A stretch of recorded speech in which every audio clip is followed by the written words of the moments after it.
Um, Kasi po, talaga po ako pag may mga ganitong mga big issues na lumalabas po talaga, siyempre, kahit pa tao pa rin po ako, natatakot ako. Ah, Sobrang maingat po ako na hindi ko alam kung anong dapat kong sabihin para maging neutral lang po yung maging reaksyon ng mga tao. Kasi ayoko po na bigla na lang akong magsasalita tapos lahat negative. Kaya parang binigyan ko po yung sarili ko ng break na mag-isip kung ano ba yung dapat kong gawin, kung ano yung next step na kailangan kong gawin para maging better lahat ng situation. Kaya po ako nakaharap po sa inyo ngayon. Why are you breaking your silence now? Bakit ka nagsasalita ngayon? Ang dami ko pong hininging sign. Sa totoo lang po. Totoo po pala yung pag na-feel mo, tsaka po kasi sa ilang taon din po na parang madami po akong ginawa para sa mga tao na mahal ko, para mga pamilya ko, ginawa ko po para sa kanila. Ngayon ko po talaga na-feel na this time, gusto ko naman po na may gawin ako para sa sarili ko. Ito yung mga signs na pinanggagalingan kung bakit magkaharap tayo ngayon. Opo. Umpisa natin ang pag-uusap sa iyong pamilya dahil ito yung mga issue na hanggang ngayon napakaraming mga tanong, patuloy na pinag-uusapan. Diretsa. Ikaw ba at ang iyong mami, si Mami Raquel, ay magkagalit? Opo, nagkaaway kami ni Mami.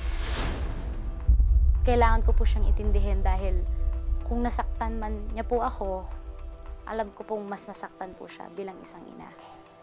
Kaya ngayon po, hindi po kami yung magkaaway. Kumaga sa stage pa rin po kami na tinatry po namin pareho na intindihin yung isa't isa. Pero I have to give her credit na talagang tinatry po niya na intindihin yung sitwasyon. Kaya po, sinasabi ko pa na, opo, nagkaaway kami, pero normal lang po yun. Lola mo, kayo ba ng lola mo ay magkagalit? Sa totoo lang po, hindi naman po. Hindi? Hindi po. Kasi, alam ko po may nakita po akong interview po niya. Pero, hindi po kami mag-aaway. Hindi po. Kasi, una po sa lahat, hindi pa naman po ako nagkakaroon ng chance na makausap po yung lola ko. Siguro po, syempre, may sarili pong opinion ng lola ko. At tinatanggap ko rin po yun. Kaya, nung napanood ko po yung interview niya, naiintindihan ko po na gano'n yung nararamdaman niya. Pero, hindi po kami nag-aaway. Sino si Robert Ibera? Ninong po. Ang tinutukoy niya ay ang lalaking malapit sa kanilang pamilya na dati nang naisyong karelasyon umano ni Mami Raquel. Nagpahayag si Robert patungkol sa mga negatibong ginagawa umano ni Charis simula nang umalis ito sa poder ng kanyang ina. Marami po akong nakita na comments niya. Marami po akong nakita ng sinabi niya sa media, sa mga tao. Pero, Tito Boy, nire-respeto ko siya. Nire-respeto ko siya as a person. As my ninong.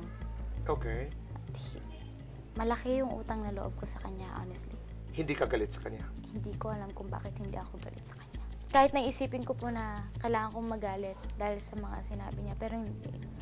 Nagstay po kami sa bahay nila. Mga small things, siya nagturo sa akin mag-drive. Basta ang sa akin lang po, kilala niya ako. Bilang isang tao, kilala ko po siya. Nirerespeto ko siya. Malaki ang utang na loob ko sa kanya, yun lang po. Naging usap-usapan, umalis ka ng bahay. May mga gumamit ng salita, naglayas ka ng bahay. Ito ba'y totoo? Ano ang dahilan? Tell us a story. Naglayas. Hindi ko po alam ang sasabihin ko dyan. Umalis po ako ng bahay, opo. Pero alam ko po na parang alam din naman po ni Mami noon na doon darating sa point na yun. Umalis po ako dahil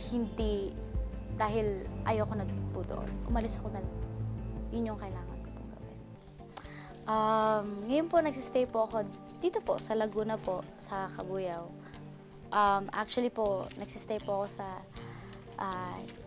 isang pamilya na hindi ko po ina-expect na as in makikipagsapalaran din kasama ko.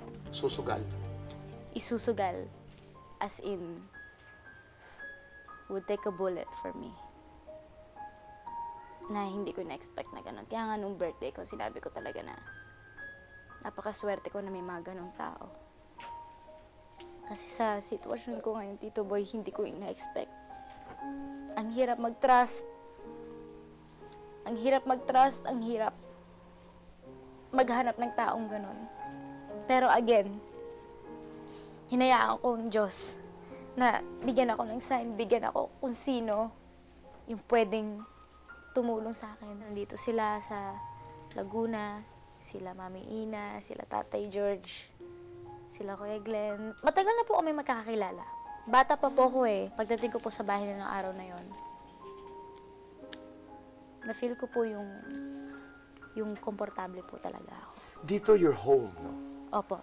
And ngayon ko po masasabi na finally, kahit finally, na pag pumasok ako sa isang bahay, pwede na akong humiga. Sabi nga, pagod na ako. Pwede kong lahat gawin. Pwede akong magbaliw-baliwan. Pwede kong ipakita kung sino si Charisse sa harap nila. Na walang manghuhusga. Na walang manghuhusga. That's what you call a home. Anong nais mong sabihin sa kanila? To your family, to your home here in Cabuyao. Anong nais mong sabihin? Sa pangalawang pamilya ko po, parang yung pasasalamat, parang hindi pa po enough yun. Parang feeling ko kahit nasabihin ko yun araw-araw, hindi pa enough yun sa mga ginawa nila para sa akin. Alam ko po, nandito na ako, mga 1 buwan na po ako dito, pero parang years na po ako nagsistay dito. Yun yung pinafeel po nila sa akin. Gusto po sabihin talaga ngayon, sa harap ng maraming taong nanonood, nagpapasalamat po ako sa kanila. Sana po wag silang mag-isip ng masama wag silang mag-isip against sa kanila dahil kung hindi po dahil sa kanila, wala ako ngayon. Siguro po sobrang depressed ako. Kaya nagpapasalamat po ako na tinulungan nila ako. Umaasa ka ba, Charisse, na mabibigyan kayo ng pagkakataon ng lola, ni Robert, ng nanay mo na makapag-usap kayo lahat ng tahimik? Siguro po. Naniniwala po ako dun. Lagi ko naman po tinatry na isipin lahat ng positive na eventually, lahat magiging okay. Iba pang pinag-uusapan. May mga haka-haka ngayon na di umano'y wala ng karera si Charisse. Patambay-tambay na lamang sa Cabuyao. Comment. Alam niyo po yung mga tao nga dito, tawag na sa akin, moy-moy. Bakit muy-muy? Palaboy. Parang naging joke na po yan dito nung nalaman nila yon. Natawa na rin po ako kasi parang na-realize ko na ang hirap pala, no? Pag nag-try ka magpakababa, may comment pa rin. Yung nakikita nila ako sa labas, na gumagala ako, ganyan. Ganun po talaga ako eh. I'd rather do that na kesa maging pasosyal ako. Na ayokong lumabas, ayokong magpainit, ganyan. Nanonood ako ng liga ng basketball dahil yan po ang hilig ko ngayon. Yun po yung gusto kong gawin. Pag-usapan natin yung karera. Di umano'y wala ng karera si Charisse. Sa mga tagahanga na gusto talaga malaman kung anong magaganap sa iyong karera. Sa US po si Mark Johnston pa rin po yung nag-handle sa akin. Wala pong nagbago doon. Dito naman po sa Philippines, si Glenn Alduesa. It's just very nice to have yung tao na kilala ka. Kilala ka, alam yung gusto mo, alam yung ayaw mo. Magkakaroon po akong recording. Magkakaroon po ako ng isang magre-record po ako ng isang song na ma-feature sa isang malaking project po. Yeah. Alright, okay. Sorry kasi hindi. Syempre po, mga TV shows na lalabasan ko din po na hindi ko pa pwedeng sabihin. Okay. Kung pwede ko lang po sabihin, pwede ko sasabihin ko po. In other words, may mga mangyayari sa iyong karera. Syempre po, para naman po sa mga fans ko po dito sa Philippines, we're still working on doing my 3rd album here in the Philippines. Okay. Na para lang po sa kanilang lahat. Hindi ko po alam yung explain ko kasi lahat po ng ginawa ko, yung nagpatato ako, napagupit ako and everything, lahat po yun, choices na ginusto ko po. Na alam kong very risky. Pero ginawa ko po dahil yun yung gusto ko po. Hindi po dahil sa nagre-rebelde ako, hindi po dahil sa, halimbawa po, inasaktan ako ng isang tao, sinaktan ako ng pamilya ko, kung ano man yun, emotionally, o depressed ako dahil ginawa ko yun. Hindi po. Ginawa ko po yun dahil Gusto mo. yun po ang gusto ko. Charisse, are you a lesbian?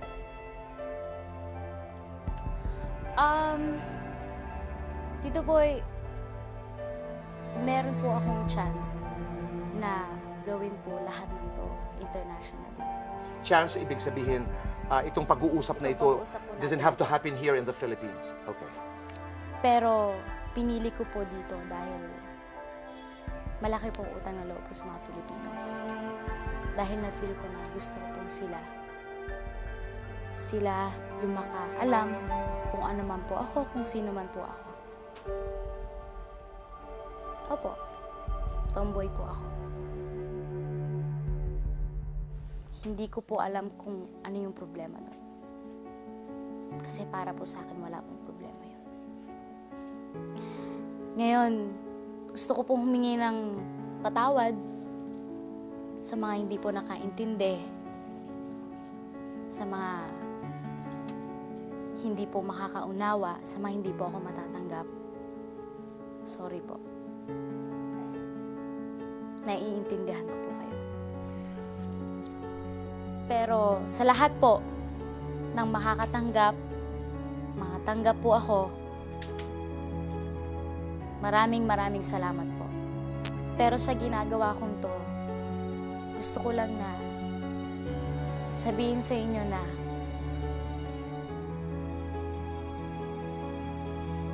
ang gaan ng pakiramdam na yun. Na makakalabas ako ng bahay na wala akong itatago. Wala akong masasagasaang tao dahil wala akong tinatago.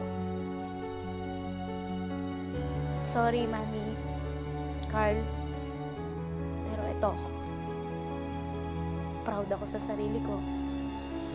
Mahal ko ang sarili ko, kaya ako po ginagawa ito. Sa mga fans ko na alam ko, madami sa inyo, disappointed. Alam ko nga, siguro sa iba sa inyo tatalikuran ako. Sorry. Alam niyo na sincere akong tao. From the bottom of my heart, I'm so sorry. Naiintindihan ko. Naniniwala po kung someday, darating po yan. Siyempre, mahirap po ngayon. Pero naniniwala po akong someday na lahat po tayo lalabas at magtatrabaho, pantay-pantay lang. Kaya ngayon, minsan sinasabi, are you gay? What, are you straight? Pareho lang naman yun eh. How do you feel? Do you feel free? So, How did you No. react to this article? I mean, look at it. sobrang, nako, kung pag-uusapan ulit natin ang utang na loob, Diyos ko. Ninang boom. Diba? Sobra nagpapasalamat po ako dahil isa po siya sa mga tao na unang nakaalam na ganito po ako. Talagang kinip po niya yung secret. Nagpapasalamat po ako. Sobra. I love you. Now that you've said that you are a lesbian, nagkaroon ka na ba ng mga relasyon sa kapwa babae? Opo naman. Opo. Siyempre po, hindi ko naman po masasabi kung sino. Oh, of course. Pero, Ah. sino, mga nakaraan. Pero, opo naman, na-experience ko po yan. Pero tago lang ng tago. Tago po. Okay, the last time I saw you, kasama mo si Chessa. May mga usap-usapan noon na di umano'y natulungan mo pa nga si Chessa, di ba? Did you have a relationship with her? I mean, Opo. Kasi, I remember, nag-post kami ng picture niya ni Chessa na yung caption ko, my baby girl. Kasi nakita namin sa timeline namin sa Twitter na yun, Jowa Earth. Pero no po, cute mo ngayon, kapag ganyan ka na. si Chessa po, she's like a sister. She's like a big sister. Hindi po totoo. Nagkaroon kayo ng relasyon. Hindi po. Sino si Alisa Quijano sa buhay ni Charisse? Nasa ko yung tawag ko.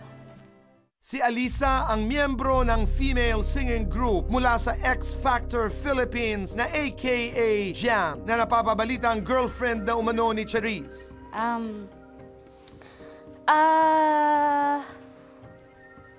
Matagal na po kami magkakilala. Actually, nagkakilala po kami, 9 years old siya, 10 po ako.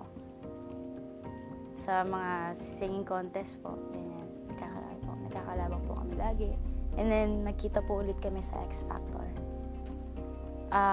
Pero, masasabi ko lang po, siya, sa buhay ko, she's an inspiration. Isa po siya sa sobrang pinagkukunan ko po ng lakas ngayon. Yeah. And yeah, she's a very special person. Mahal mo si Alisa? Sorry.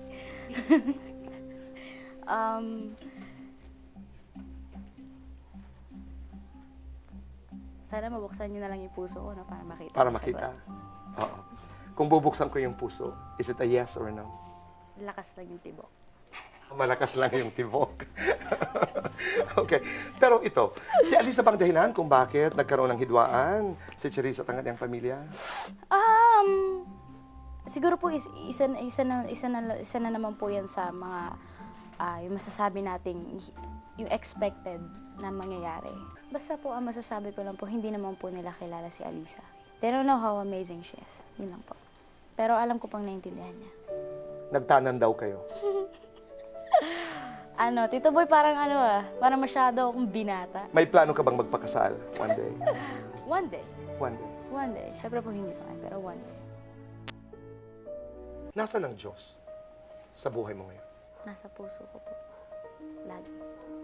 Dahil isa rin po yan na akala siguro ng tao kinalimutan ko na, pero hindi nila alam na halos everyday iniisip ko na bahala na kayo, Lord. Alam ko naman pong siya yung nag-guide sa akin. Anong dasal mo sa Diyos? Ang dasal ko po na sana po, eventually po, matanggap po ako ng mga tao na gusto ko po na matanggap ako. Meaning, yung family ko po. Sa lahat ng ito, Charisse, ano yung pinakamahalagang leksyon na iyong natututunan? Sa mami ko, kay Carl. Sana po mas naging totoo pa ako sa kanya, mas naging open pa po ako. Kasi yun naman po talaga yung pinaka-importante sa relationship ng mga magulang at mga anak. Yung maging open sa isa't isa. Kahit anong maging reaksyon ng bawat isa. Sa lahat po ng ibang kabataan dyan, mga ka-age ko, yung mga tao na pinagdadaanan to, always be true to yourself. Alam natin sa sarili natin kung sino ka. Life is too short to play games. Just be free. Chasters, ito na to. This is it. New chapter. Welcome to my crazy life. Enjoy the ride. Kung merong isang awitin that would capture what you want to say to the world, what is that song? I mean, just sing me that song. Mistreated, misplaced, misunderstood, knowing it's so good it didn't slow me down. Mistaken, always second guessing, underestimated, look I'm still around. Pretty please, if you ever feel like you're nothing, you are perfect to me. Ang kailangan mo'y tibay ng loob kung mayroong pagsubok man. Ang liwanag ay di matatanaw at muling mamamasdan. Ikot ng mundo ay hindi laging bigatin kasawian. Ang pangarap mo ay makakamtan, basta't maghintay ka lamang.